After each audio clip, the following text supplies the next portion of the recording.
ಇದ್ಯಾವುದು lake side ಹಾಕಿರೋ movie set ಅಲ್ಲ, ನಮ್ಮ ಬ್ಯಾಂಗ್ಳೂರಿಯನ್ಸ್ ಫ್ಯಾಮಿಲಿ ಮತ್ತು ಫ್ರೆಂಡ್ಸ್ ಜೊತೆ ಪಿಕ್ನಿಕ್ನ ಎಂಜಾಯ್ ಮಾಡ್ತಾ ಇರೋದು.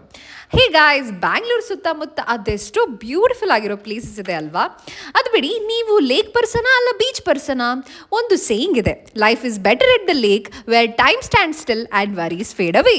ನಂದಿ ಹಿಲ್ಸಿಂದ 60 ಕಿಲೋಮೀಟರ್ಸ್ ದೂರದಲ್ಲಿರೋ ಈ ಲೇಕ್ ಪಿಕ್ನಿಕ್ಗೆ ಅಂತಾನೆ ಫೇಮಸ್. ಎಲ್ಲರೂ ಅವರ ವೆಹಿಕಲಲ್ಲಿ ಫ್ಯಾಮಿಲಿ ಜೊತೆ ಬಂದು ಲೇಕ್ ಸೈಡ್ ಪಾರ್ಕ್ ಮಾಡಿ ಬಾರ್ಬೆಕ್ಯೂ ಮಾಡಿಕೊಂಡು ಹಾಡು ಹೇಳ್ತಾ ಟೈಮ್ ಸ್ಪೆಂಡ್ ಮಾಡ್ತಾ ಇರ್ತಾರೆ. ನೀವೇನಾದರೂ ಒನ್ ಡೇ ಟ್ರಿಪ್ ಎಲ್ಲಿ ಹೋಗೋದು ಅಂತ ಥಿಂಕ್ ಮಾಡ್ತಾ ಇದ್ರೆ ಇದು ಬೆಸ್ಟ್ ಪ್ಲೇಸ್ ಆಯ್ತಾ. ಅಂದಾಗೆ ಕ್ಯಾಪ್ ಮತ್ತು ಅಂಬ್ರೆಲ್ಲಾ ಮರಿಬೇಡಿ, ಸ್ವಲ್ಪ ಬಿಸಿಲು ಜಾಸ್ತಿ. ಆ್ಯಂಡ್ ಈ ಪ್ಲೇಸ್ ಹೆಸರು ಬಂದು Vatadasohalli lake, famous picnic spot and famous sunset view point as well. ಕೆಲವರಂತೂ ಟೆಂಟ್ ಹಾಕಿ ಹೆವಿ ಕ್ಯಾಂಪಿಂಗ್ ಮಾಡ್ತಿದ್ರು. ನಾವು ಇಲ್ಲಿ ಬಂದು ನೆಕ್ಸ್ಟ್ ಟೈಮ್ ನೈಟ್ ಕ್ಯಾಂಪಿಂಗ್ ಮಾಡಬೇಕು ಅಂತಿದ್ದೀವಿ. ಇರಲಿ ಬಿಡಿ, ಮತ್ತೆ ಇನ್ನೊಂದು ವಿಡಿಯೋ ಜೊತೆ ಸಿಗ್ತೀನಿ. ಅಲ್ಲಿವರೆಗೂ ಬಾಯ್.